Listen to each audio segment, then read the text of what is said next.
Hi friends, today let us check. Today there is a match. ఇవాళ match ఉంది Hyderabad versus Bengaluru. So మనం చూద్దాం ఇవాళ ఆరా స్కానర్తో మనం చూద్దాము ఎవరు గెలుస్తారు అనేది. బెంగళూరు గెలుస్తుందా లేదా హైదరాబాద్ గెలుస్తుందా మనం చెక్ చేద్దాం.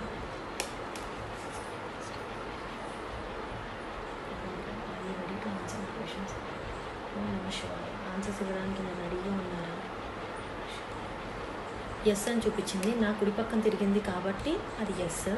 సో రెడీగా ఉన్నారు, ఆన్సర్ చెప్పడానికి రెడీగా ఉంది, టూల్ అనేది రెడీగా ఉంది. సో ఇప్పుడు మనం క్వశ్చన్ చేద్దాము, బెంగళూరు గెలుస్తుందా హైదరాబాద్ గెలుస్తుందా అని. హైదరాబాద్ గెలుస్తుందా? హైదరాబాద్ గెలుస్తుందా? హైదరాబాద్ గెలుస్తుందా? నో నో అని చెప్పింది. బెంగళూరు చూద్దాం. బెంగళూరు గెలుస్తుందా? బెంగళూరు గెలుస్తుందా? ఎస్, బెంగళూరు గెలుస్తుంది అని చెప్తుంది. మనం చెక్ చేద్దాం ఒకసారి మళ్ళీ. బెంగళూరు వర్సెస్ హైదరాబాద్లో బెంగళూరు గెలిచే ఛాన్సెస్, బెంగళూరు గెలవడానికి ఎంత పర్సెంట్ ఛాన్సెస్ ఉన్నాయి? బెంగళూరు గెలవడానికి ఎంత పర్సెంట్ ఛాన్సెస్ ఉన్నాయి? బెంగళూరు గెలవడానికి ఎంత పర్సెంట్ ఛాన్సెస్ ఉంది? బెంగళూరు గెలవడానికి ఎంత పర్సెంట్ ఛాన్సెస్ ఉంది? బెంగళూరు గెలుస్తుందా?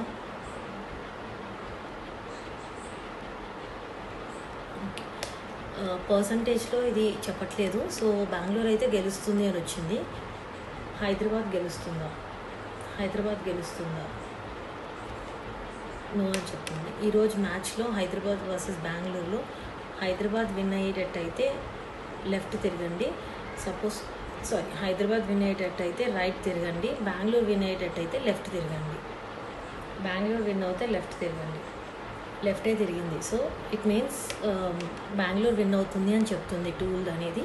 మనం ఒకసారి చెక్ చేద్దాం. ఇవాళ మ్యాచ్ అయిపోయిన తర్వాత చూద్దాము ఎవరు గెలుస్తారు అనేది. హైదరాబాదా బెంగళూరా?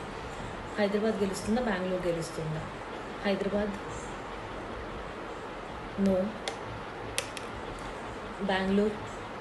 బెంగళూరు ఎస్. సో మనం ఎన్నిసార్లు అడిగినా కానీ బెంగళూరే గెలుస్తుందని చెప్తుంది.